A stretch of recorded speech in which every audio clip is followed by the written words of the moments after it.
Biblia explicada, un recorrido diario por las Sagradas Escrituras. Hoy tenemos la bendición del cielo al abrir con toda libertad nuestras Biblias en una importante carta, la carta a los Hebreos, donde podemos encontrar a Jesucristo intercediendo por nosotros delante del Padre como nuestro sumo sacerdote en el santuario celestial. Esta carta se le adjudica a Pablo. Hay quienes no creen que sea Pablo, ya que no se menciona, pero hay algunos pequeños detalles que hacen entender que Pablo fue el que la escribió. De hecho, se añadió en el canon confiando de que fue Pablo el escritor, y los destinatarios fueron los israelitas, los hebreos, personas que son descendientes de Abraham. Pero la descendencia de Abraham es muy amplia, y habíamos leído en cartas anteriores de Pablo que todos los que estamos en Cristo, simiente de Abraham son o somos. Es decir, que como cristianos, este mensaje nos atañe a nosotros. En el siglo I le correspondía a quienes lo leyeron. Y hoy, en el siglo ya XXI, estamos viviendo los momentos finales de nuestra historia, estamos en el tiempo del fin. Es importante entender el contenido de esta carta porque, primero, se aclaran muchas cosas habiendo hecho las lecturas anteriores, y segundo, también nos permitirá entender algunos detalles en el libro de Apocalipsis, que es donde estamos apuntando en este estudio sistemático, llegar al Apocalipsis. Tomando en cuenta toda esta información, les invito a abrir sus Biblias en el primer capítulo de la carta a los Hebreos. Y esta carta no tiene presentación de autor, sino que sencillamente comienza diciendo: Dios, habiendo hablado muchas veces y de muchas maneras en otro tiempo a los padres por los profetas, en estos postreros días o tiempos nos ha hablado por el Hijo, a quien constituyó heredero de todo y por quien asimismo hizo el universo, o sea, Jesucristo es el creador, el cual, siendo el resplandor de su gloria, la imagen misma de su sustancia, o sea, igual al Padre, y quien sustenta todas las cosas con la palabra de su poder, habiendo efectuado la purificación de nuestros pecados por medio de sí mismo en la cruz del Calvario, se sentó a la diestra de la majestad en las alturas. Fíjate que nada más en estos 3 versículos hay muchas cosas que decir. Hecho Jesucristo tanto superior a los ángeles cuando heredó más excelente nombre que ellos, a pesar de haber tomado la naturaleza humana. Porque ¿a cuál de los ángeles dijo Dios jamás: mi hijo eres tú, yo te he engendrado hoy? Otra vez yo seré a él padre y él será a mí hijo. Este versículo número 5 quizá es tomado por algunas personas para decir que Jesús es un ser creado y que el Padre lo engendró.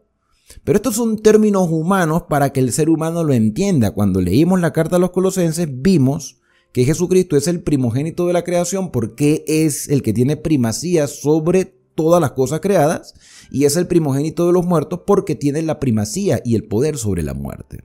Este término engendrar es un término humano para que podamos entender la misma naturaleza de Jesucristo. Es divino igual que el Padre. Versículo número 6, otra vez cuando introduce al primogénito en el mundo, que es Jesucristo, dice: adórenle todos los ángeles de Dios.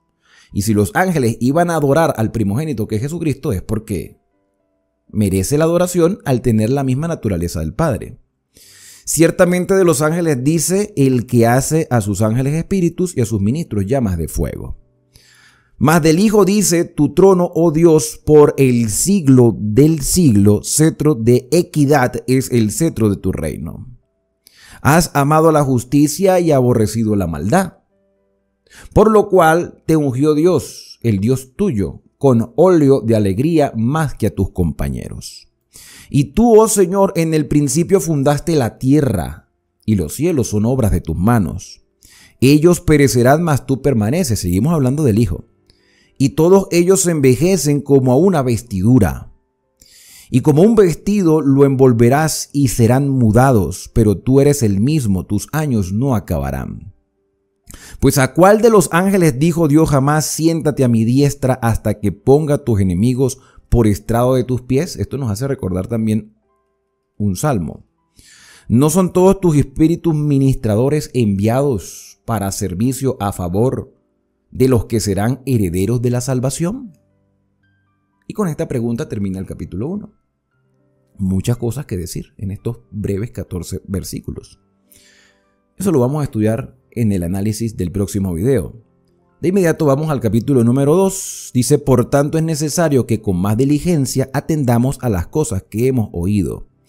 No sea que nos deslicemos, porque si la palabra dicha por medio de los ángeles fue firme, y toda transgresión y desobediencia recibió justa retribución, ¿cómo escaparemos nosotros si descuidamos una salvación tan grande?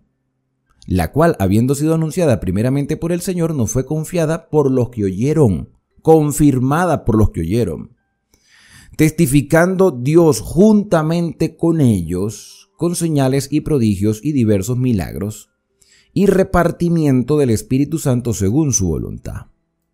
Porque no sujetó a los ángeles el mundo venidero, acerca del cual estamos hablando. Pero alguien testificó en cierto lugar diciendo, ¿qué es el hombre para que te acuerdes de él? ¿O el hijo del hombre para que le visites? Le hiciste un poco menor que los ángeles, le coronaste de gloria y de honra, y le pusiste sobre las obras de sus manos. Todo lo sujetaste bajo sus pies, porque en cuanto le sujetó todas las cosas, nada dejó que no sea sujeto a él. Pero todavía no vemos que todas las cosas le sean sujetas. Pero vemos a aquel que fue hecho un poco menor que los ángeles, a Jesús, porque se humanizó, coronado de gloria y de honra a causa del padecimiento de la muerte, para que por la gracia de Dios gustase la muerte por todos. Porque convenía a aquel por cuya causa son todas las cosas, o sea, el Creador, y por quien todas las cosas subsisten, Jesucristo Dios, que habiendo de llevar muchos hijos a la gloria, perfeccionase por aflicciones al autor de la salvación de ellos. Porque el que santifica y los que son santificados de uno son todos, por lo cual no se avergüenza de llamarlos hermanos, diciendo, anunciaré a mis hermanos tu nombre, en medio de la congregación te alabaré. Y otra vez yo confiaré en él. Y de nuevo, he aquí, yo y los hijos que Dios me dio. Así que por cuanto los hijos participaron de carne y sangre, él también participó de lo mismo para destruir por medio de la muerte al que tenía el imperio de la muerte, esto es, al diablo. O sea, la lucha entre el bien y el mal. Y librar a todos los que por el temor de la muerte estaban durante toda la vida sujetos a servidumbre. Porque ciertamente no socorrió a los ángeles, sino que socorrió a la descendencia de Abraham, los hebreos. Bueno, y toda la humanidad. Por lo cual había de ser en todo semejante a sus hermanos, para venir a ser misericordioso y fiel sumo sacerdote en lo que a Dios se refiere, para expiar los pecados del pueblo. Primero vemos hasta el momento, vemos cómo se muestra la divinidad y la humanidad de Cristo y su obra redentora en la tierra. ¿Quién era Jesucristo antes de humanizarse? ¿Cómo se humaniza? ¿Cómo paga el precio del pecado? Y la función que ejerce ahora como sumo sacerdote. Los sumos sacerdotes eran figuras del Mesías. Al ser Cristo el sumo sacerdote, ya no se necesita sacerdocio humano. Por lo cual debía ser en todo semejante a sus hermanos, humano, para venir a ser misericordioso y fiel sumo sacerdote en lo que a Dios se refiere. O sea, Cristo intercede por nosotros para expiar los pecados del pueblo. Pues en cuanto él mismo padeció siendo tentado en todo, es poderoso para socorrer a todos los que son tentados. Jesucristo fue tentado como hombre, pero desde su naturaleza divina.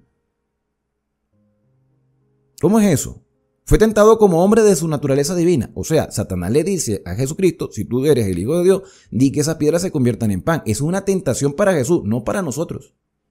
Porque nosotros no tenemos el poder para convertir piedras en pan, pero Jesús sí lo tenía. O sea, iba a ser tentado con la condición humana desde su naturaleza divina. Eso es importante entenderlo, porque Jesús tomó 100% la humanidad para sí, o sea, la naturaleza humana, pero nunca perdió su naturaleza divina. y fue tentado en todo, desde su naturaleza divina como hombre. Capítulo número 3. Esto va a ser muy interesante, este libro de los Hebreos va a ser muy, muy interesante. Por eso es importante haber hecho todo el estudio desde Génesis hasta este momento. Es de gran relevancia haber hecho ese estudio, hermanos. Capítulo 3. Por tanto, hermanos santos, participantes del llamamiento celestial, fíjate que está hablando a los hermanos, considerad al apóstol y sumo sacerdote de nuestra profesión, Cristo Jesús. Me llama la atención cómo el escritor de la carta a los Hebreos, que para mí fue Pablo, llame a Jesús apóstol. Apóstol y sumo sacerdote de nuestra profesión. Habla del cristianismo como una profesión, como un estilo de vida. Jesucristo, el cual es fiel al que le constituyó, como también lo fue Moisés en toda la casa de Dios. Porque de tanto mayor gloria que Moisés es estimado digno Jesucristo, cuanto tiene mayor honra la casa, por cuanto tiene mayor honra que la casa el que la hizo. O sea, el santuario terrenal, el templo de Jerusalén, no era nada en comparación con el valor del Mesías. Porque toda la casa es hecha por alguno, pero el que hizo todas las cosas es Dios. Y Moisés, a la verdad, fue fiel a toda la casa de Dios como siervo para testimonio de lo que iba a decir. Pero Cristo, como hijo sobre la casa, la cual casa somos nosotros, o sea, el templo es una sombra y ahora nosotros somos la casa de Dios, el templo del Espíritu Santo. Si retenemos fiel hasta el fin la confianza y el gloriarnos en la esperanza, por lo cual, como dice el Espíritu Santo, si oyereis hoy su voz, no endurezcáis vuestros corazones como en la provocación en el día de la tentación en el desierto, donde me tentaron vuestros padres, me probaron y vieron mis obras 40 años. Los israelitas en el desierto 40 años por desobedecer. A causa de lo cual me disgusté contra esta generación y dije, siempre andan vagando en su corazón y no han conocido mis caminos. Por tanto juré en mi ira, y esto es importante analizar un poco la ira de Dios, no entrarán en mi reposo. No entrarán en mi reposo, hablando de estar en la tierra de Canaán, después de haber pasado históricamente 400 años de esclavos y ahora 40 años en el desierto. ¿Por qué no entrarán en el reposo, es decir, en la bendición de Dios de recibir la herencia aquí en la tierra, como un símbolo de la herencia en la patria celestial y en la tierra nueva? A causa de la rebeldía. No tiene nada que ver con el Shabbat, ¿okay? Otro tipo de reposo. Mirad, hermanos, que no haya en ninguno de vosotros corazón malo de incredulidad para apartarse del Dios vivo. Antes, exhortaos los unos a los otros cada día, entre tanto que se dice hoy, o sea, todos los días, hoy es el día de la renovación espiritual, todos los días. A mí me incomoda un poco cuando yo hablo acerca del Shabbat, que es importante, no deja de ser importante el Shabbat. Creo que es un regalo de Dios para todos. Y hay personas que asumen que por santificar esas horas que Dios mismo santificó y bendijo, y apartarlas o descansar o dejar de trabajar o congregarnos ese día, es como que ese día solo somos cristianos y el resto de la semana no lo somos. O sea, yo pienso que las personas que dicen ese tipo de cosas, no sé la razón real, pero creo que tienen un concepto errado del Shabbat. Aquí Pablo nos está hablando de la importancia de nuestra comunión con Dios diariamente, nuestra renovación espiritual, para que ninguno de vosotros se endurezca por el engaño del pecado. Porque somos hechos participantes de Cristo, con tal que retengamos firme hasta el fin nuestra confianza del principio. Entre tanto que se dice, si oyeres hoy su voz, no endurezcáis vuestros corazones como la provocación. ¿Quiénes fueron los que habiendo oído le provocaron? ¿No fueron todos los que salieron de Egipto por mano de Moisés? O sea, después de haber visto los milagros de Dios, se rebeldizaron. ¿Y con quiénes estuvo él disgustado 40 años? ¿No fue con los que pecaron cuyos cuerpos cayeron en el desierto? ¿Y a quiénes juró que no entrarían en su reposo sino aquellos que desobedecieron? Y vemos que no pudieron entrar a causa de su incredulidad. La Canaán terrenal también es un símbolo de la Canaán celestial. Entonces muchas veces nuestra rebeldía nos hace vagar por un desierto espiritual y no nos permite tener entrada al reino de los cielos. Por eso el Señor nos extiende su gracia, su oportunidad y su obra de misericordia en nosotros para que reflexionemos cuántas cosas no hizo Dios para que Israel, el pueblo de Israel, pudiese ver claramente el amor que Dios tenía para ellos. Pero se rebeldizaron mientras Moisés estaba en el desierto, en el monte Sinaí, recibiendo instrucciones del Señor para la construcción del santuario y recibir los 10 mandamientos. El pueblo estaba adorando un becerro de oro. Y mientras nuestro sumo sacerdote Jesucristo está en el santuario celestial intercediendo por nosotros, nosotros andamos por allí en incredulidad. Vámonos al capítulo número 4. Este capítulo número 4 dice lo siguiente: temamos pues no sea que permaneciendo aún la promesa de entrar en su reposo, alguno de vosotros padezca no haberlo alcanzado. Parezca no haberlo alcanzado. Porque también a nosotros se nos ha anunciado la buena nueva como a ellos, pero no les aprovechó el oír la palabra por no ir acompañada de fe en los que la oyeron. Este es el versículo 2. Versículo 3. Pero los que hemos creído entramos en el reposo. De la manera que dijo, por tanto, juré en mi ira, no entrarán en mi reposo, aunque las obras suyas estaban acabadas desde la fundación del mundo. Porque en cierto lugar dijo así del séptimo día. Y esto es muy interesante porque estamos hablando de un reposo celestial. Es decir, vamos a ir a la patria celestial, así como Israel debía entrar a la Canaán terrenal. Entonces hace una comparación entre ese reposo eterno, esa oportunidad que vamos a tener de ya no vivir en un mundo lleno de pecado. Hace una comparación con el séptimo día. Porque fíjate cómo lo dice. Porque en cierto lugar, evidentemente el Antiguo Testamento, dijo así del séptimo día, y reposó Dios de todas las obras en el séptimo día. Aquí una comparación con el Shabbat. No era que estaba hablando del Shabbat anteriormente, está haciendo una comparación. Otra vez, he aquí, no entrarán en mi reposo. Así como muchas personas hoy no disfrutan de esa bendición del Shabbat, tampoco disfrutarán de la bendición de la patria celestial. ¿Por qué? Por rebeldía. Por rebeldía. Si no podemos valorar un regalo en el tiempo, un santuario en el tiempo que Dios nos da semanalmente, vas a valorar la patria eterna. Esa sí la vas a valorar. Si no valoramos las pequeñas cosas, ¿cómo vamos a valorar las grandes? ¿Tú sabes cuáles son los secretos del éxito de una relación? Los pequeños detalles. Y en nuestra relación con Dios, esos pequeños detalles tienen valor. Si tú no valoras las cosas pequeñas, no vas a valorar tampoco las cosas grandes. El que es fiel en lo poco, en lo mucho será puesto.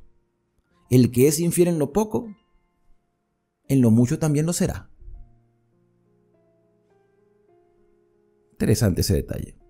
Yo dije que no iba a explicar, pero es que es evidente que es imposible pasar por alto esta información.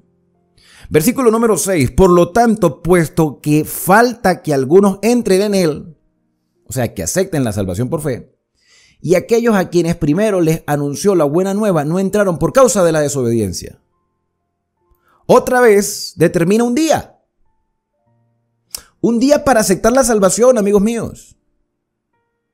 La comparación con el Shabbat es ilustrativa.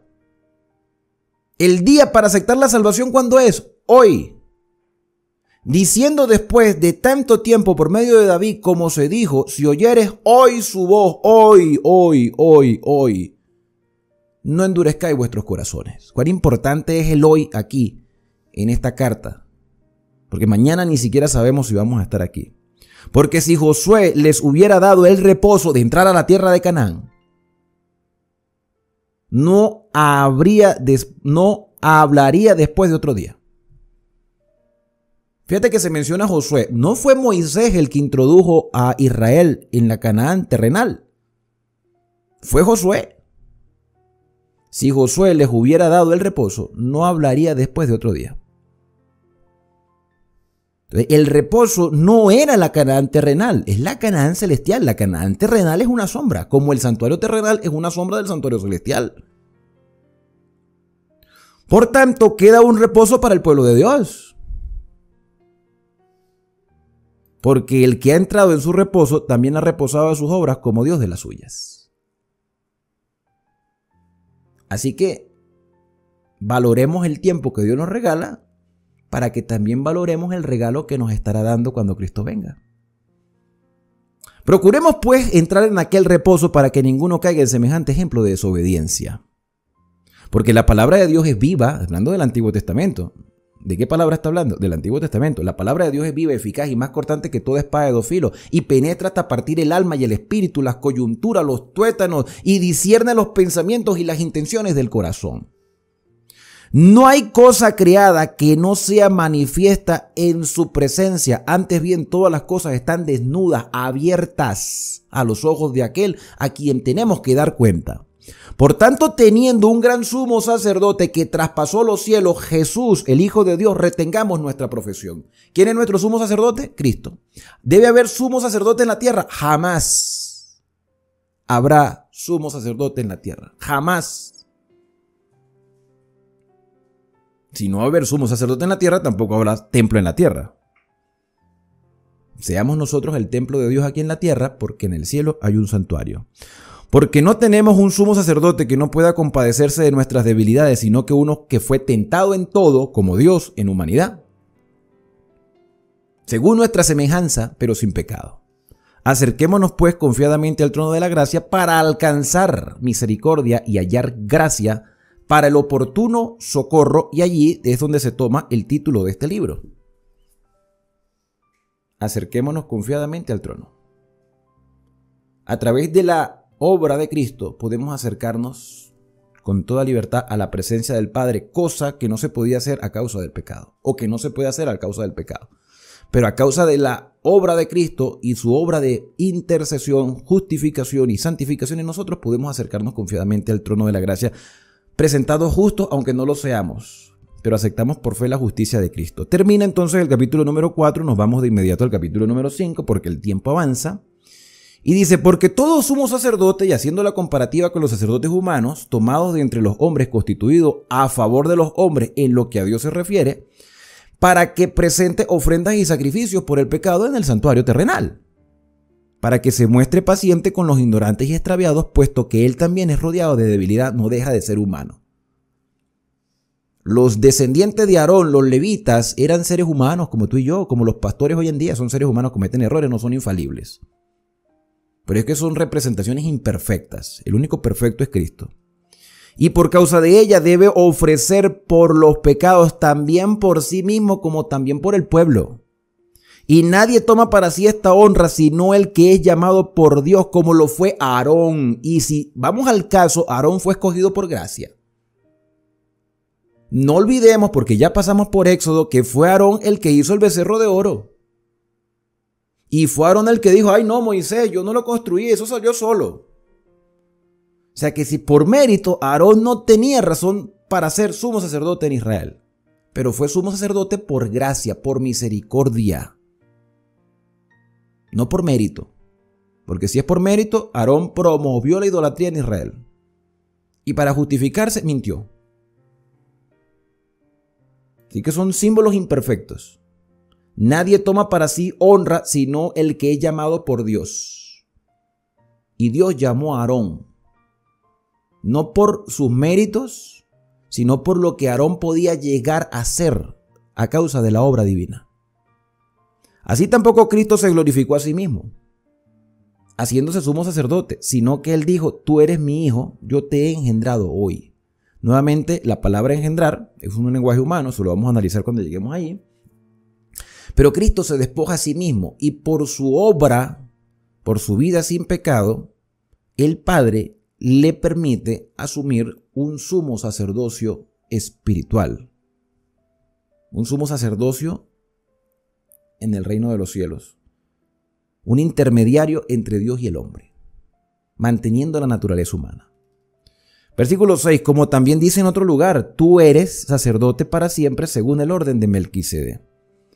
¿Te das cuenta la importancia de haber pasado por todos los libros de la Biblia? Melquisedec es mencionado en el libro de Génesis.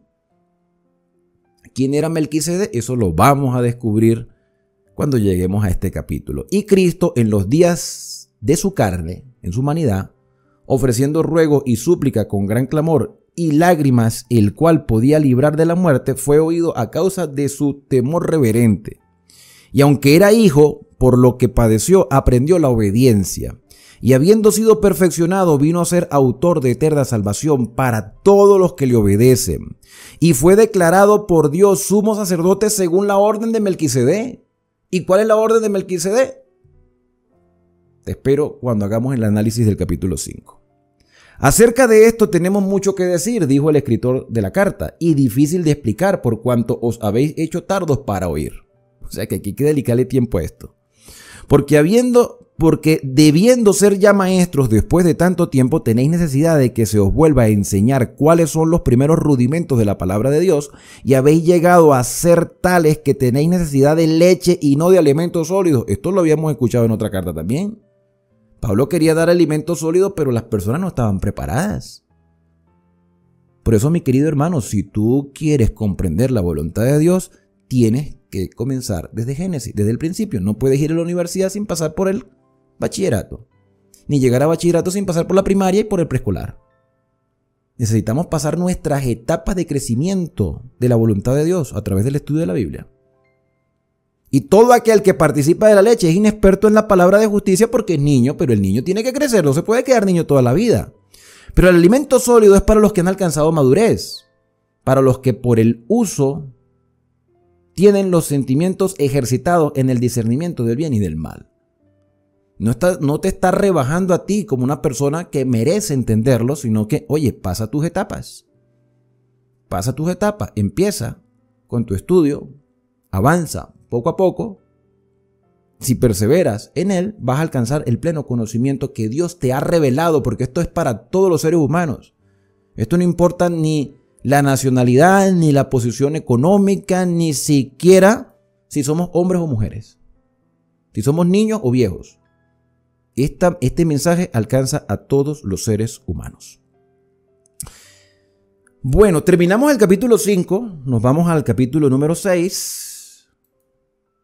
Y este capítulo comienza diciendo, por tanto, ya los rudimentos de la doctrina de Cristo, dejando ya los rudimentos de la doctrina de Cristo, vamos adelante a la perfección, no echando otra vez el fundamento del arrepentimiento, ni de obras muertas, de la fe en Dios, de la doctrina de bautismos, de la imposición de manos, de la resurrección de los muertos y del juicio eterno. Y esto haremos, si Dios en verdad lo permite. Porque es imposible que los que una vez fueron iluminados y gustaron del don celestial y fueron hechos partícipes del Espíritu Santo, y asimismo gustaron de la buena palabra de Dios y de los poderes del siglo venidero, y recayeron, sean otra vez renovados para arrepentimiento, crucificando de nuevo para sí mismo al Hijo de Dios y exponiéndole a vituperio. Estos primeros 6 versículos de este 6º capítulo a veces ha llenado de confusión a muchas personas. Porque hay quienes han llegado a pensar que los que se apartaron de la fe ya no tienen oportunidad de arrepentirse. Eso es una interpretación errónea de estos versículos. Eso no es lo que quiere decir el escritor. Por eso cuando lleguemos al capítulo 6 lo vamos a analizar con más detalle. Porque la tierra que bebe la lluvia, que muchas veces cae sobre ella y produce hierba provechosa a aquellos por los cuales es labrada, recibe bendición de Dios. Pero la que produce espinos y abrojos es reprobada. Está próxima a ser maldecida en su fin, y su fin es el ser quemada. Pero en cuanto a vosotros, oh amados, estamos persuadidos de cosas mejores que pertenecen a la salvación, aunque hablamos así. Porque Dios no es injusto para olvidar vuestra obra y el trabajo del amor que habéis mostrado hacia su nombre, habiendo servido a los santos y sirviéndoles aún. Pero deseamos que cada uno de vosotros muestre la misma solicitud hasta el fin para plena certeza de la esperanza, a fin de que no os hagáis perezosos, sino imitadores de aquellos que por la fe y la paciencia heredan las promesas. Porque cuando Dios hizo la promesa a Abraham, no pudiendo jurar por otro mayor, juró por sí mismo, diciendo: de cierto te bendeciré con abundancia y te multiplicaré grandemente. Y habiendo esperado con paciencia, alcanzó la promesa. Porque los hombres ciertamente juran por uno mayor que ellos, y para ellos el fin de toda controversia es el juramento para confirmación.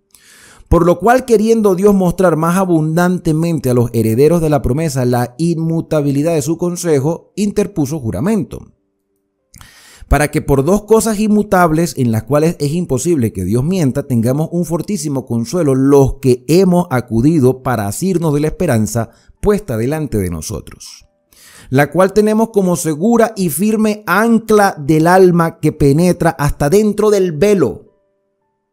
¿Cuál velo? El del santuario. El del santuario terrenal y del santuario celestial. Bueno, en el santuario celestial no hay un velo, pero era un símbolo. El velo del santuario terrenal, un símbolo de algo que está velado para nosotros. Donde Jesús entró por nosotros como precursor, hecho sumo sacerdote para siempre según la orden de Melquisedec. Se menciona Melquisedec por tercera vez y se recalca, se enfatiza el ministerio sumo sacerdotal de Cristo. ¿Dónde se ejercía el ministerio sumo sacerdotal? En el lugar santísimo del santuario. Para los que no han tenido la oportunidad de analizar, de estudiar o de comprender cómo era el santuario terrenal, yo te invito a que vayas al libro de Éxodo. A partir del capítulo 24, 25 en adelante, yo hice un análisis con mi teléfono un poco rudimentario para aquel entonces. Estaba yo visitando una iglesia en algún lugar por allá aquí en Colombia y me conseguí con una maqueta del santuario. La maqueta del santuario ahí está descrita. Yo hago el análisis de cada una de las partes del santuario. Les recomiendo que vayan a Éxodo y ahí van a encontrar todo. Y el santuario terrenal estaba dividido en tres partes: el atrio exterior, el lugar santo y el lugar santísimo. En el atrio exterior se hacían los sacrificios de animales, se lavaban los sacerdotes las manos y los pies, una fuente de bronce. Después entraban al lugar santo, donde había una mesa de panes, un candelabro de 7 brazos y un altar de incienso. Ahí entraban los sacerdotes, hasta ahí llegaban y todos los días mantenían el fuego encendido, el pan en la mesa y el incienso. Pero una vez al año el sumo sacerdote entraba no sin sangre, después de haber hecho un sacrificio, para interceder por los pecados de todo el pueblo. En el día del perdón, el día del Yom Kippur, el día de la expiación. Entonces estamos hablando de que si todo eso era símbolo de las realidades eternas, Jesucristo está haciendo una obra de intercesión como sumo sacerdote en un Yom Kippur real. Pudiéramos decir espiritual, pero es real, porque es nuestro sumo sacerdote que traspasó el velo del lugar santísimo del santuario celestial. Y lo menciona según la orden de Melquisedec. Entonces es importante estudiar y analizar la vida de un hombre que se menciona poco, pero que se menciona y que se hace referencia por lo menos hasta el momento 3 veces sobre él, Melquisedec. ¿Quién era Melquisedec? Termina entonces el capítulo número 6, nos vamos al capítulo 7, ya estamos a la mitad de la carta, y dice: porque este Melquisedec, a quien debemos dedicarle tiempo para estudiar, rey de Salem, que llegó a ser Jerusalén en el futuro, sacerdote del Dios Altísimo, que salió a recibir a Abraham, que volvía de la derrota de los reyes y los bendijo, esto está en Génesis, a quien asimismo dio a Abraham los diezmos de todo, cuyo nombre significa primeramente rey de justicia y también rey de Salem, esto es rey de paz. Sin padre, evidentemente tenía padre, no creo que haya salido de la nada, solamente que no tenemos información sobre eso. Sin padre, sin madre, sin genealogía, que no tiene principio de días ni fin de vida, sino hecho semejante al Hijo de Dios, permanece sacerdote para siempre. No es que no tenga genealogía, es que no la conocemos. ¿Por qué? Porque Dios no quiso, porque iba a utilizar la figura de Melquisedec para después mostrar la obra del Mesías. Considerad pues cuán grande era este a quien aún Abraham el patriarca dio el diezmo del botín, porque le manifestó respeto a Melquisedec. Ciertamente, los que de entre los hijos de Leví reciben el sacerdocio tienen mandamiento de tomar del pueblo los diezmos según la ley, es decir, de sus hermanos, aunque estos también hayan salido de los lomos de Abraham. Me llama la atención que se hable de los diezmos en el Nuevo Testamento, cosa que hasta el momento no habíamos leído desde los Evangelios. Siempre se mencionaban los diezmos en el Antiguo Testamento. Aquí esta carta nos los menciona, pero desde el punto de vista del ministerio del santuario, o sea, el ministerio de los sacerdotes. Versículo número 6. Pero aquel cuya genealogía no es contada de entre ellos, tomó de Abraham los diezmos y bendijo al que tenía las promesas. O sea, Melquisedec bendijo a Abraham. Y sin discusión alguna, el menor es bendecido por el mayor. Y aquí ciertamente reciben los diezmos hombres mortales, pero allí uno de quien se da testimonio de que vive.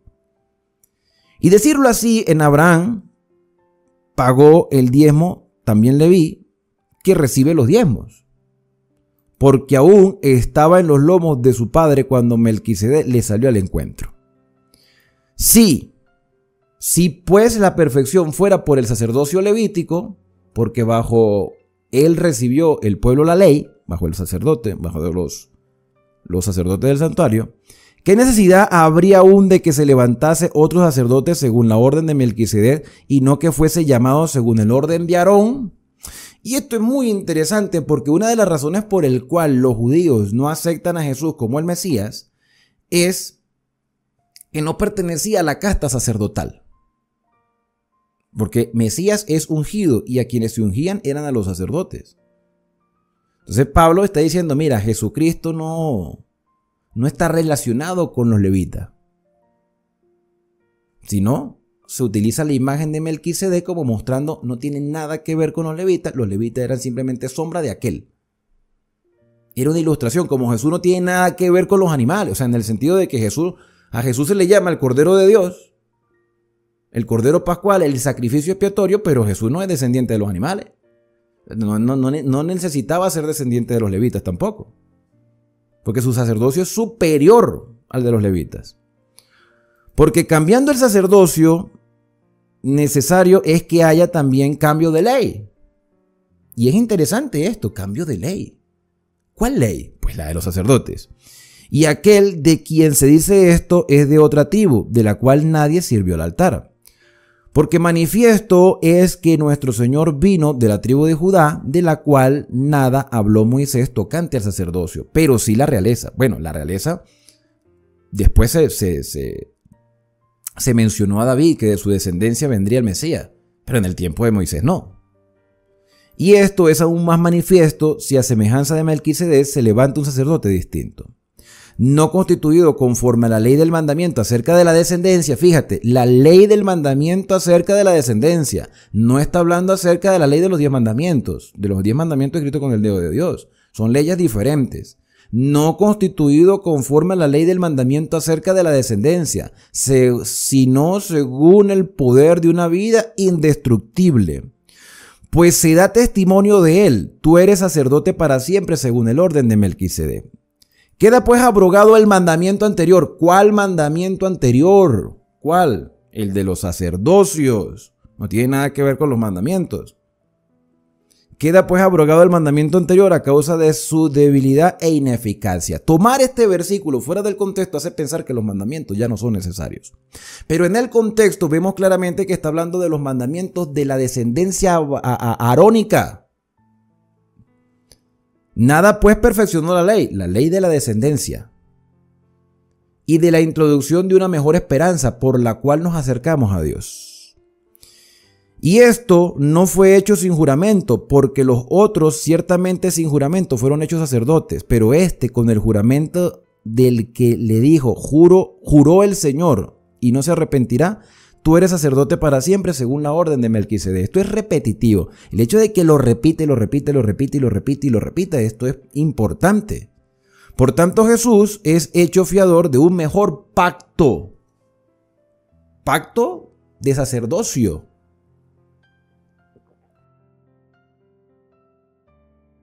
Y los otros sacerdotes, versículo 23, llegaron a ser muchos debido a que por la muerte no podían continuar, son mortales.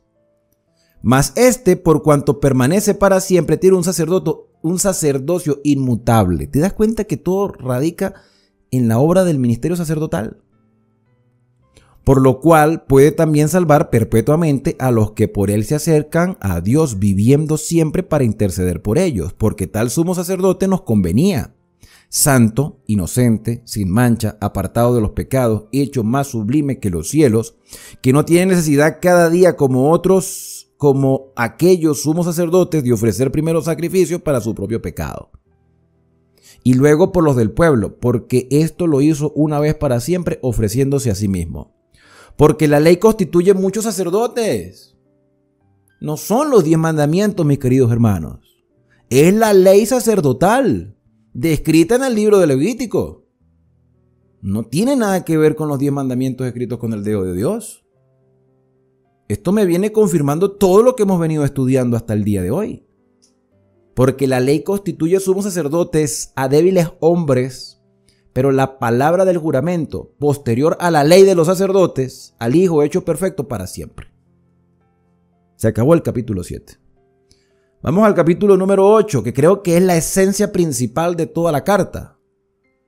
Ahora bien, después de haber dicho todo esto, el punto principal, o sea, el resumen, la realidad de los primeros 7 capítulos, el punto principal de lo que hemos venido diciendo es que tenemos tal sumo sacerdote, el cual se sentó a la diestra del trono de la majestad en los cielos.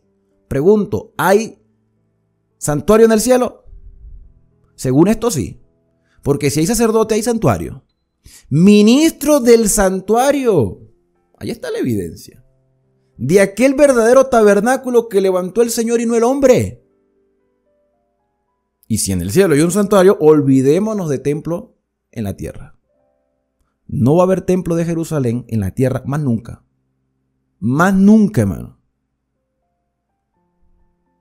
Y si eso llegara a pasar, porque muchos desean que suceda, y yo sé que muchos se rasgan la vestidura, ¿cómo va a decir que no va a haber templo en la...? No va a haber, no va a haber. Si llegara a verlo, el cristianismo no tiene razón de existencia. Así que preparemos todos la vestimenta judaica, porque si se construye el tercer templo en Jerusalén, todo esto que hemos venido diciendo desde Mateo es una mentira, incluyendo esta carta a los hebreos. Porque si tenemos un sacerdote en el cielo, ¿para qué necesitamos sacerdotes en la tierra? Si tenemos un santuario en el cielo, ¿para qué necesitamos santuario en la tierra? Todo era sombra de lo que había de venir y ya es una realidad.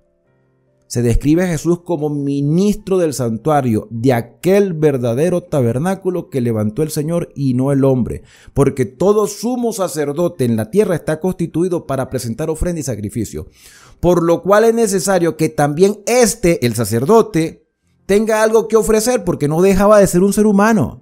Así que si estuviese sobre la tierra, ni siquiera sería sacerdote, sino simplemente un símbolo. Habiendo un sacerdote que presentaran las ofrendas según la ley de los sacerdotes, los cuales sirven a lo que es figura y sombra de las cosas celestiales. Como se le advirtió a Moisés cuando iba a erigir el tabernáculo diciendo, mira, haz todas las cosas conforme al modelo que te fue mostrado en el monte. Esto aparece en Éxodo 25, por eso yo les recomiendo vayan a Éxodo. Estudien el libro de Éxodo, mis queridos hermanos, aquí están todos los videos, están libres los videos para que ustedes lo vean. Quizás la calidad de los videos no fueron los mejores, pero el contenido para mí me pareció de gran relevancia y por eso están aquí en este canal para que ustedes lo disfruten. Entonces, haz las cosas conforme al modelo que te fue mostrado en el monte. Pero ahora tanto mejor ministerio es el suyo, cuanto es mediador de un mejor pacto establecido sobre mejores promesas. Entonces, el nuevo pacto, que es la renovación del pacto anterior, tiene que ver con la oportunidad del hombre de acercarse con toda libertad a la presencia del Padre. El pacto siempre ha sido el mismo, pero cuando se llama nuevo pacto es porque es el pacto renovado. No es que es un pacto diferente, es renovado, con mejores promesas. Porque si aquel primero hubiera sido sin defecto, ciertamente no hubiera procurado lugar para el segundo si el ser humano se hubiese mantenido a lo largo de la historia en el pacto con Dios y hubiese aceptado por fe todas las enseñanzas de los profetas y hubiesen aceptado la obra del Mesías, no se necesitaría un nuevo pacto. No se necesitaría. Entonces el Señor necesita renovar el pacto. Ya lo renovó con mejores promesas, porque no es ahora el Cristo viene, sino ahora el Cristo retornará. Es mucho mejor la promesa. Ya vino y vendrá otra vez. Eso es mucho mejor. Versículo número 8. Porque reprendiéndolos dice, he aquí vienen días, dice el Señor, en que estableceré con la casa de Israel y la casa de Judá un nuevo pacto. Pacto de renovación. No como el pacto que hice con sus padres el día que los tomé de la mano para sacarlos de la tierra de Egipto, que era darles la tierra de Canaán. Porque ellos no permanecieron en mi pacto. ¿Quiénes rompieron el pacto? Pues las personas. Y yo me desentendí de ellos, dice el Señor. Bueno, esto de desentenderse es objetable. O sea, lo que el Señor hizo fue retraer su protección porque el pueblo no quería nada con él.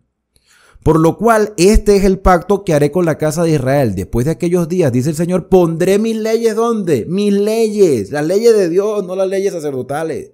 Pondré mis leyes en sus mentes, en las mentes de ellos, y sobre su corazón las escribiré, y seré a ellos por Dios, y ellos me serán a mí por pueblo. Lo que Dios escribió con tablas de piedra tiene que ser una realidad aquí, donde está el asiento de la conciencia. Ninguno enseñará a su prójimo, ni ninguno a su hermano, diciendo, conoce al Señor, porque todos me conocerán. Porque habrá hambre de conocer la voluntad del Señor. No habrá que estar rogándole a la gente que busquen a Dios. La gente buscará al Señor por la obra del Espíritu Santo. Desde el menor al mayor de ellos buscarán al Señor, le conocerán. Porque seré propicio a sus injusticias y nunca más me acordaré de sus pecados ni sus iniquidades, porque las ha perdonado. Al decir nuevo pacto nos ha dado por viejo al primero. ¿A qué se refiere? En todo el contexto. En todo el contexto. Que aunque los mandamientos de Dios están vigentes, no necesitan estar sobre tablas de piedra, necesitan estar aquí. Aquí. La realidad no es simplemente están allí, no, están aquí. Le da por viejo, se envejece. Está próximo a desaparecer materialmente hablando, pero realmente estará en nuestras mentes y en nuestro corazón. Versículo número 9. Ahora bien, aún el primer pacto tenía ordenanzas y culto y un santuario terrenal. ¿Vale? Porque el tabernáculo estaba dispuesto así. En la primera parte llamada lugar santo, que era lo que mencionaba hace ratico. Lugar santo no se menciona, bueno, aquí me imagino que más adelante quizás lo mencione, pero aquí dice el primer lugar santo. Ahí estaba en el candelabro, estaba la mesa y los panes de la proposición. Tras el segundo velo estaba la parte del tabernáculo llamada lugar santísimo, en el cual tenía un incensario de oro. Esto lo vamos a estudiar con bastantes detalles, con ilustraciones, para que ustedes vean más o menos cómo estaban ordenadas las cosas. Y el arca del pacto cubierta de oro por todas partes, en la que estaba una urna de oro que contenía el maná, la vara de Aarón que reverdeció y las tablas del pacto, o sea, los 10 mandamientos. Y sobre ella los querubines de gloria que cubrían el propiciatorio, las cuales son cosas que no se puede ahora hablar en detalle, dice aquí el escritor. Y así dispuestas estas cosas, en la primera parte del tabernáculo entran los sacerdotes continuamente, en hebreo es tamid, continuamente, para cumplir los oficios del culto. Pero en la segunda parte, solo el sumo sacerdote, una vez al año, no sin sangre, o sea, después de haber hecho un sacrificio, la cual ofrece por sí mismo y por los pecados de ignorancia del pueblo. Dando el Espíritu Santo a entender con esto que aún no se había manifestado el camino al lugar santísimo. Entre tanto que la primera parte del tabernáculo estuviera en pie, teniendo un sacerdote en la tierra con un santuario en la tierra, todavía no se había puesto en funciones el santuario celestial. Teniendo un sacerdote en la patria celestial, en un santuario celestial, el santuario de la tierra no tiene razón de existencia. Versículo número 9, lo cual, el tabernáculo de la tierra, lo cual es símbolo para el tiempo presente, según el cual se presentan ofrendas y sacrificios que no pueden hacer perfecto en cuanto a la conciencia al que practica este culto, porque todo es símbolo, ya que consiste solo en comidas y bebidas y en diversas abluciones y ordenanzas acerca de la carne impuestas hasta el tiempo de reformar las cosas. Pero estando ya presente Cristo, sumo sacerdote de los bienes venideros, por el más amplio y más perfecto tabernáculo, no hecho de manos, es decir, que no es de esta creación, y no por sangre de machos cabríos ni de becerros, sino por su propia sangre, entró una vez para siempre en el lugar santísimo. ¿Hay santuario en el cielo? Hay santuario en el cielo. Habiendo obtenido eterna redención. Porque si la sangre de los toros y de los machos cabríos y las cenizas de la becerra rociada a los inmundos santifica para la purificación de la carne, cuánto más la sangre de Cristo, el cual mediante el Espíritu Eterno se ofreció a sí mismo sin mancha a Dios, limpiará nuestras conciencias de las obras muertas para que sirváis al Dios vivo. Así que por eso es mediador de un nuevo pacto. Ya no necesitamos los sacerdotes humanos. Tenemos sacerdotes en el cielo. La tabla de los 10 mandamientos, ya como tabla, no tiene razón de ser porque están aquí. Sus letras, su mensaje, su esencia, su realidad está aquí. No dejan de tener valor. Entonces, vemos acá que así que por eso es mediador de un nuevo pacto, para que interviniendo muerte para la remisión de los transgresores que había bajo el primer pacto, los llamados reciban la promesa de la herencia eterna. Porque donde hay testamento es necesario que intervenga la muerte de un testador. Porque el testamento con la muerte se confirma, pero no es válido entre tanto que el testador vive. De donde ni aún el primer pacto fue instituido sin sangre, porque habiendo anunciado Moisés todos los mandamientos de la ley al pueblo, tomó la sangre de los becerros y de los machos cabríos con agua, lana escarlata e hisopo y roció el mismo libro y también a todo el pueblo. Cuando habla del libro está hablando de todas las instrucciones de la Torá, diciendo, esta es la sangre del pacto que Dios os ha mandado. Y además de esto roció también con la sangre el tabernáculo y todos los vasos del ministerio. Y así todo es purificado según la ley con la sangre, o sea, la Torá. La Torá dice que todo es purificado con sangre. Y sin derramamiento de sangre no se hace remisión. Fue pues necesario que las figuras de las cosas celestiales fueran purificadas así, pero las cosas celestiales mismas con mejores sacrificios que estos, la sangre de Cristo. Porque no entró Cristo en el santuario hecho de mano, figura del verdadero, sino en el cielo mismo para presentarse ahora por nosotros ante Dios.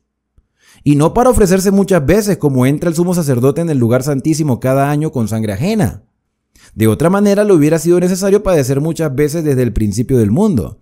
Pero ahora en la consumación de los siglos se presentó una vez para siempre por el sacrificio de sí mismo para quitar de en medio el pecado.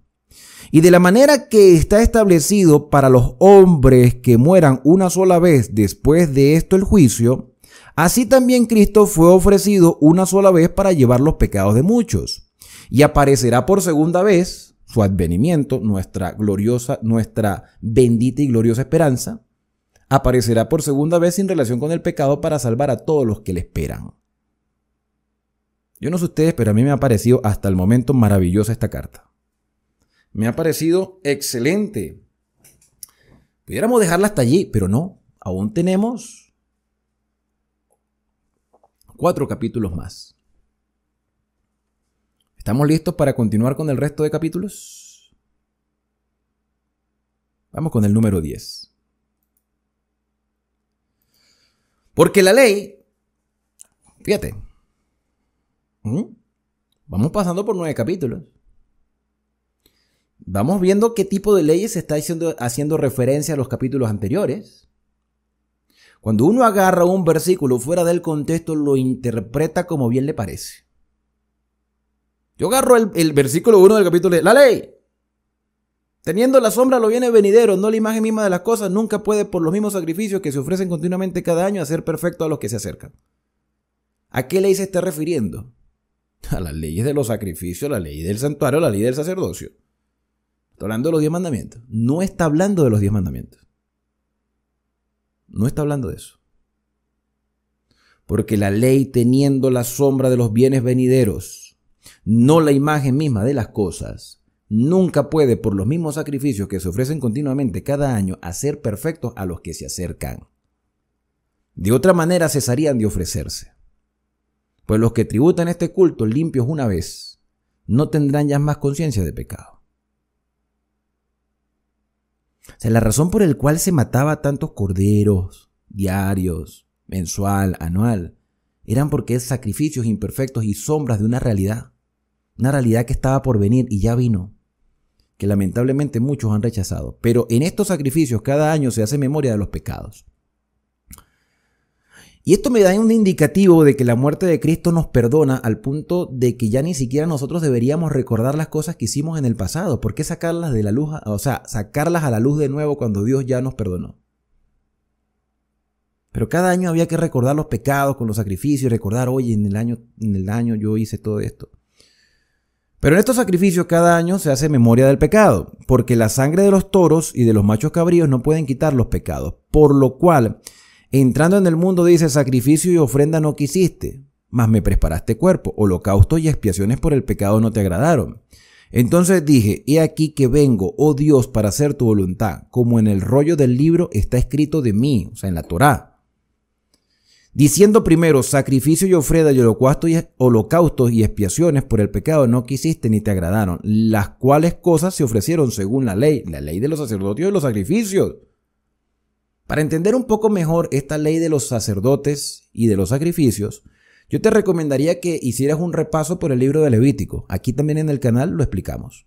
Entonces fíjate que es un repaso de Génesis con Melquisedec y Abraham, un repaso de Éxodo con la institución del santuario y un repaso de Levítico para conocer un poco más acerca de los rituales que se hacían en el mismo santuario por parte de los sacerdotes y de los tipos de sacrificios que se hacían.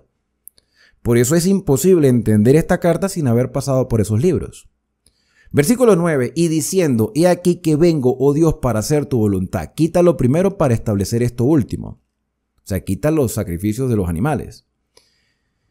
En esta voluntad somos santificados mediante la ofrenda del cuerpo de Jesucristo, hecha una vez para siempre. Y ciertamente todo sacerdote está día tras día ministrando y ofreciendo muchas veces los mismos sacrificios que nunca pueden quitar los pecados. Pero Cristo, habiendo ofrecido una vez para siempre un solo sacrificio por los pecados, se ha sentado a la diestra de Dios.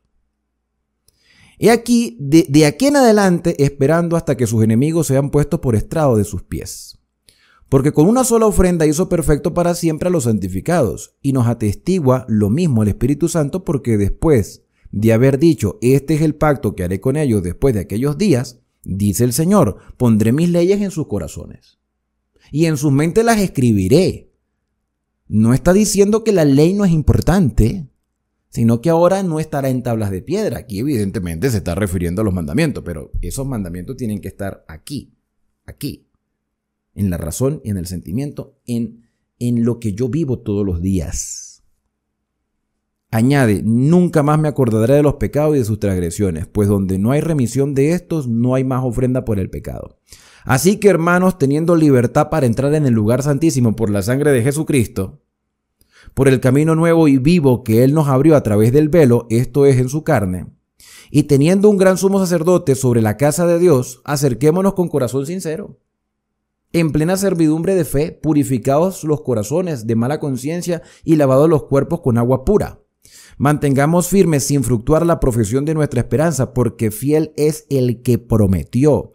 Y considerémonos unos a otros para estimularnos el amor y las buenas obras, no dejando de congregarnos como algunos tienen por costumbre. O sea, dediquemos tiempo a estudiar esto juntos. Dediquemos tiempo a estudiar esto juntos. Exhortaos, y tanto más cuando veis que aquel día se acerca. ¿Cuál? El de la venida del Señor.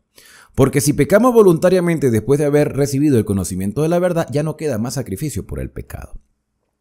Al igual que el capítulo 6, este versículo 26 del capítulo 10 hace pensar de que una vez, habiendo conocido lo que es bueno y lo que es malo y cometer errores, se puede llegar a pensar de que ya no hay perdón para nuestros pecados, entonces como que dice, bueno, ya no hay perdón para mí, ya no tengo esperanza. No es eso lo que quiere decir el escritor.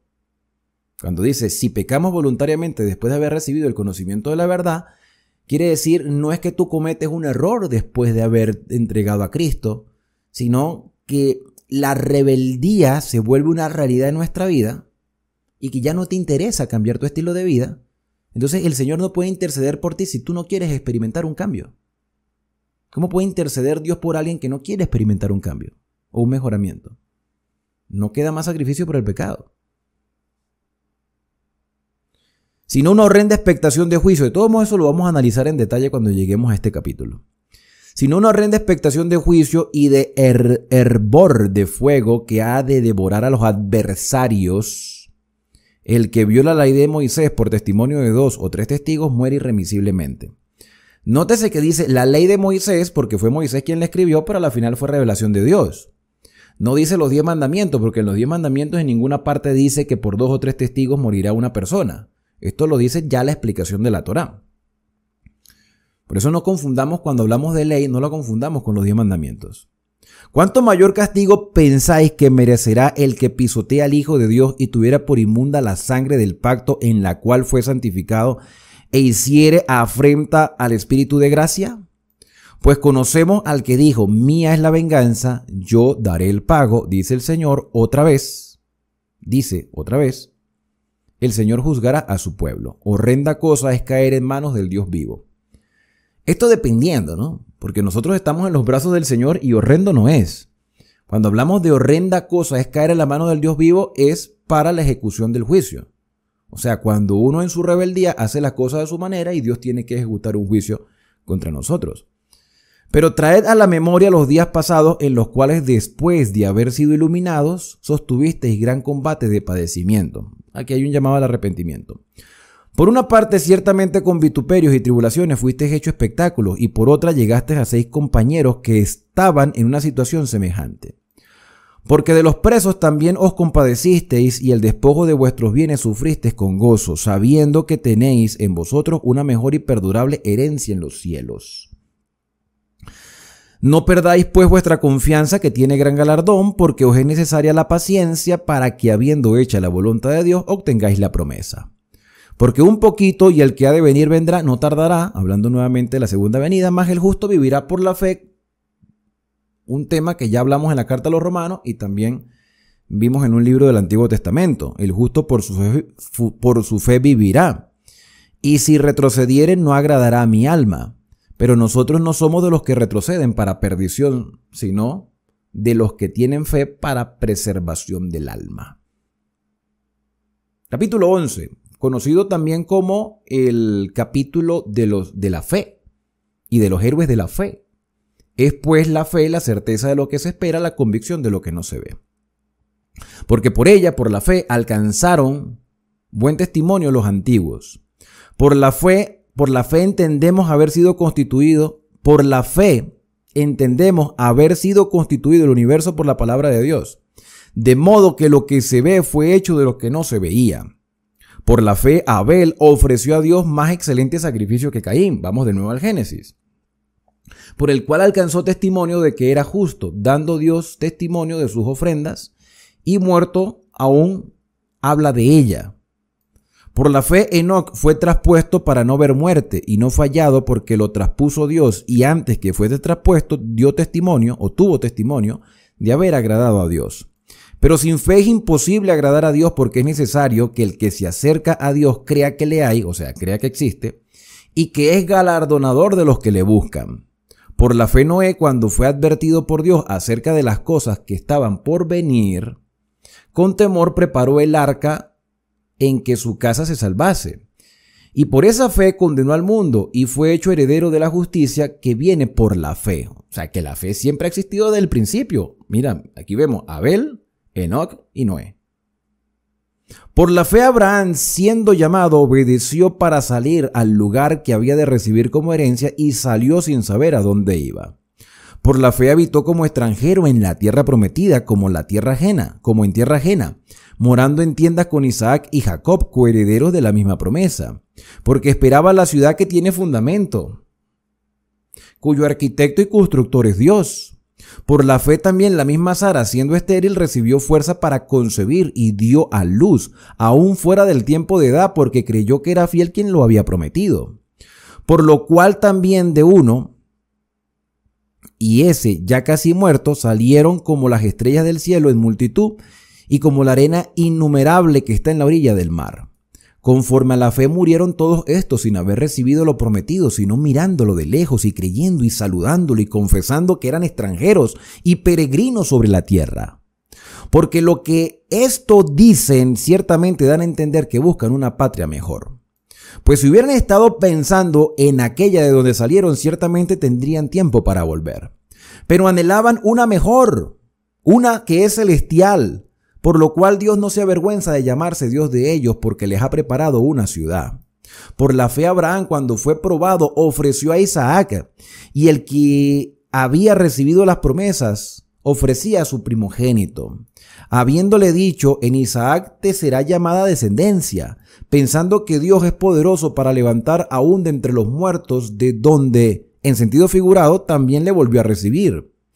Por la fe bendijo Isaac a Jacob y a Esaú respecto a cosas venideras.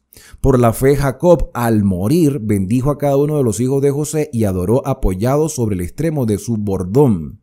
Por la fe José, al morir, mencionó la salida de los hijos de Israel y dio mandamiento acerca de sus huesos. Por la fe Moisés, cuando nació, fue escondido por sus padres por 3 meses, porque le vieron niño hermoso y no temieron al decreto del rey. Por la fe Moisés fue hecho grande, rehusó llamarse hijo de la hija de Faraón, escogiendo antes ser maltratado con el pueblo de Dios para gozar de los deleites temporales del pecado.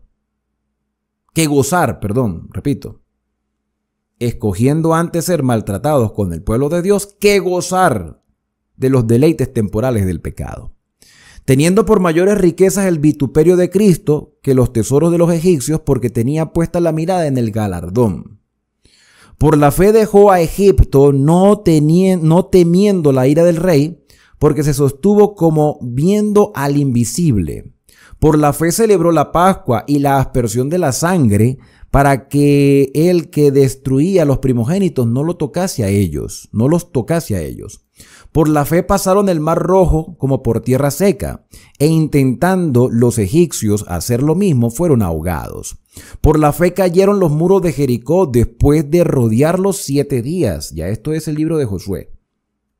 Por la fe Rahab, la ramera, o la ex ramera, porque ya no tenía esa vida, no pereció juntamente con los desobedientes, habiendo recibido a los espías en paz. ¿Y qué más digo?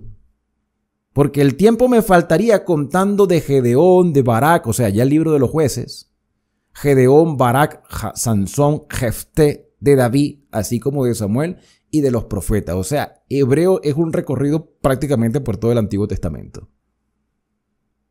Por la fe conquistaron reinos, hicieron justicia, alcanzaron promesas, taparon bocas de leones. Ese es Daniel.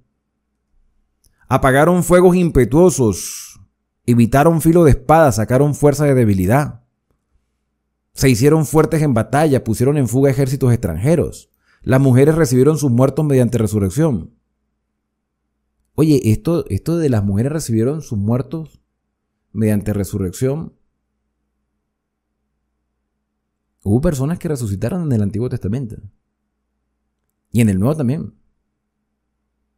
Un repaso por toda la Biblia. Mas otros fueron atormentados, no aceptando el rescate, a fin de obtener mejor resurrección. Este versículo lo vamos a analizar con mucho detalle cuando lleguemos aquí, ¿no? Porque fuera del contexto, mira, puede decir cualquier cosa. Otros experimentaron vituperios y azotes, y más de esto, prisiones y cárceles, fueron apedreados, aserrados, puestos a prueba, muertos a filo de espada, anduvieron de acá para allá cubiertos de pieles de ovejas y de cabras, pobres, angustiados, maltratados, de los cuales el mundo no era digno, errando por el desierto, por los montes, por las cuevas y por las cavernas de la tierra. Y todos estos, aunque alcanzaron buen testimonio mediante la fe, no recibieron lo prometido, proveyendo Dios alguna cosa mejor para nosotros, para que no fuesen ellos perfeccionados aparte de nosotros.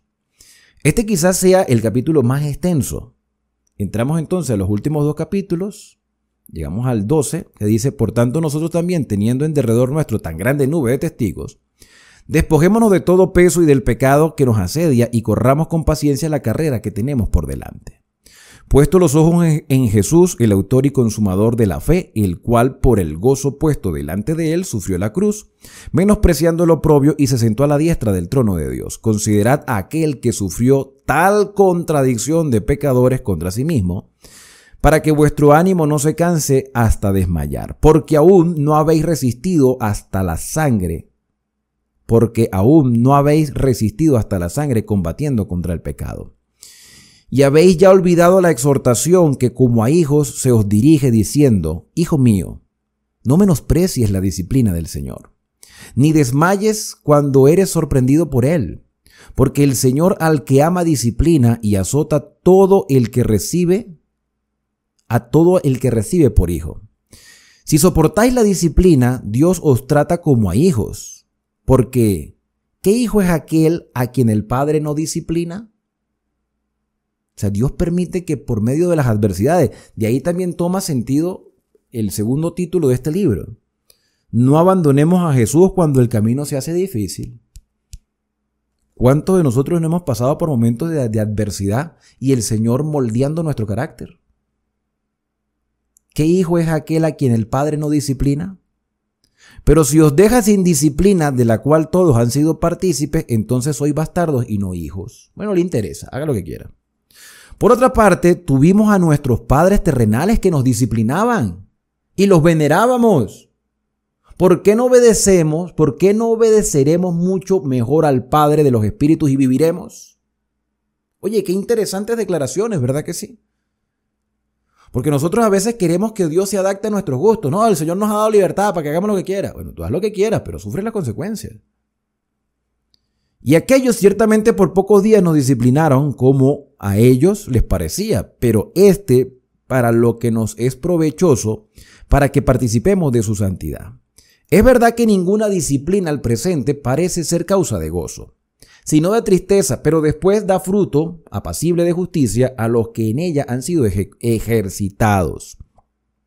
Por lo cual levantad las manos caídas y las rodillas paralizadas, y haced sendas derechas para vuestros pies, para que el cojo no se salga del camino, sino que sea sanado. Cojos espirituales. Seguid la senda con todos, y la santidad, sin la cual nadie verá al Señor.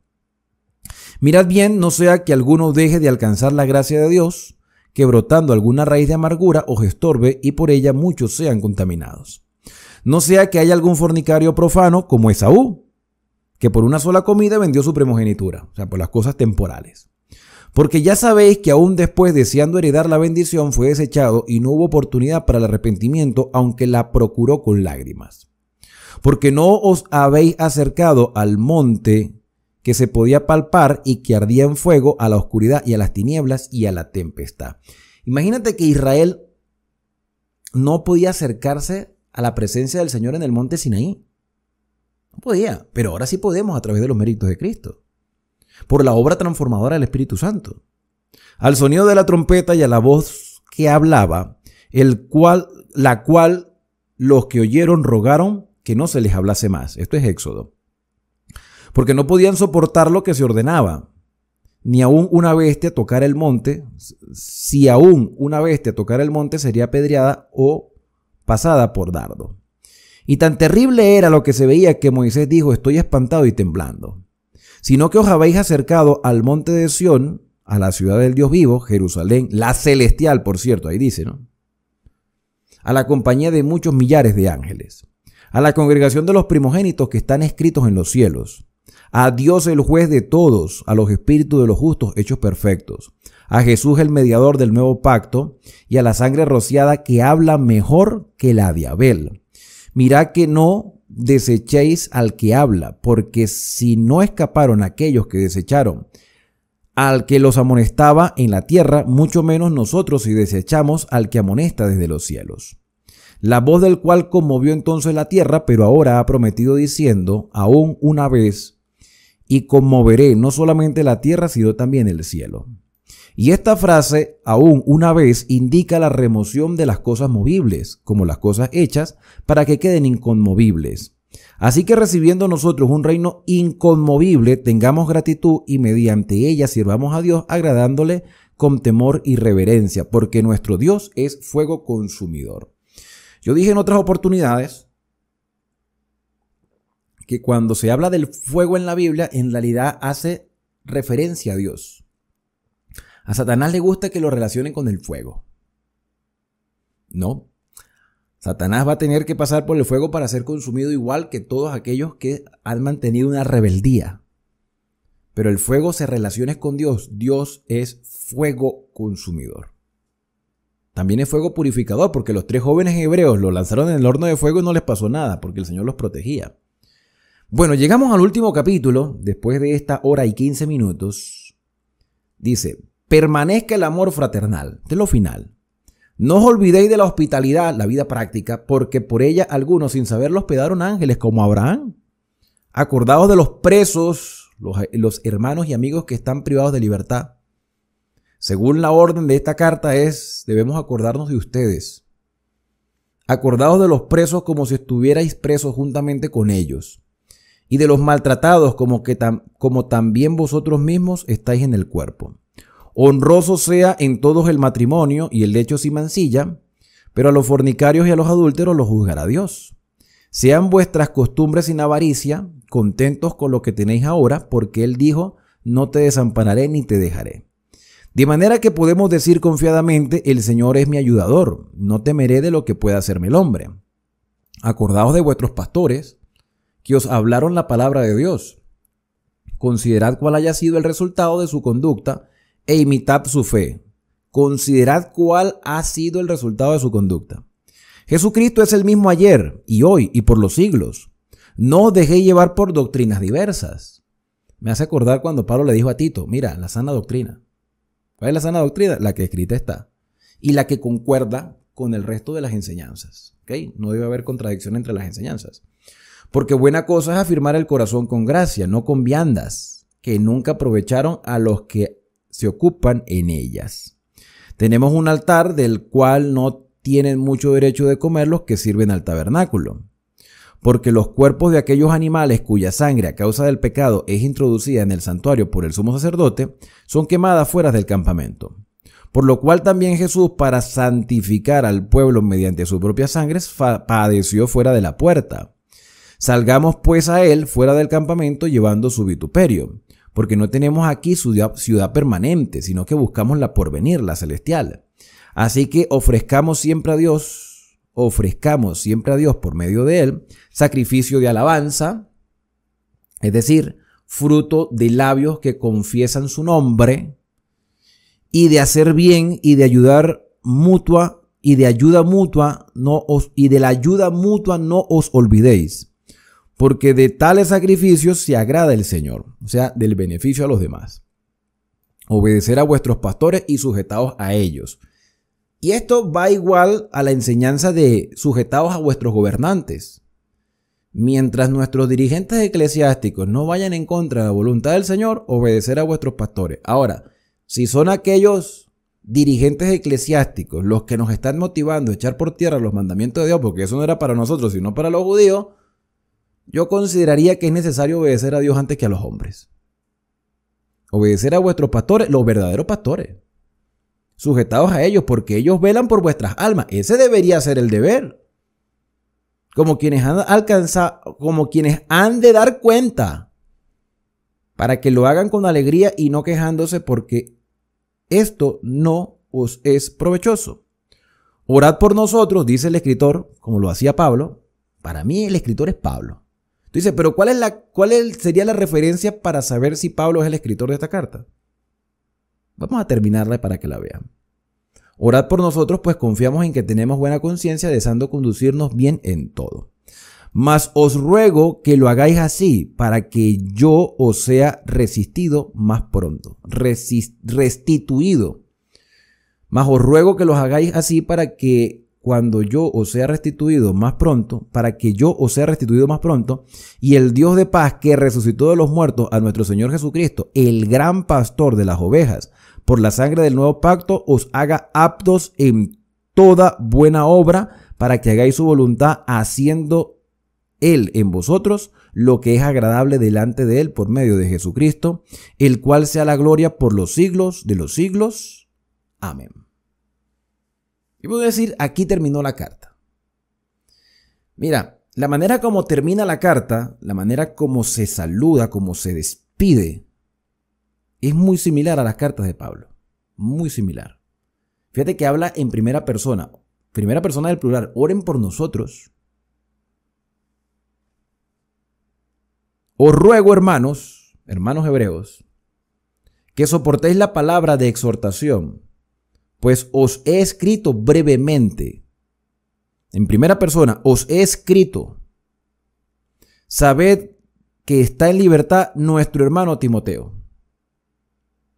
Esta corta referencia, esta mención a Timoteo, da a entender que el escritor de los Hebreos conocía perfectamente a Timoteo.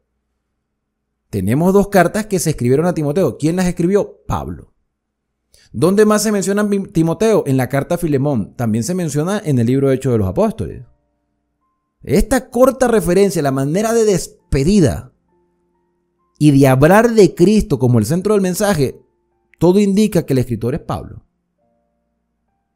Nuestro hermano Timoteo, el cual, si viniese pronto, iremos a veros. A ustedes. Saludad a todos vuestros pastores y a todos los santos. Los de Italia os saludan. Los de Italia, Roma. ¿Dónde estaba Pablo?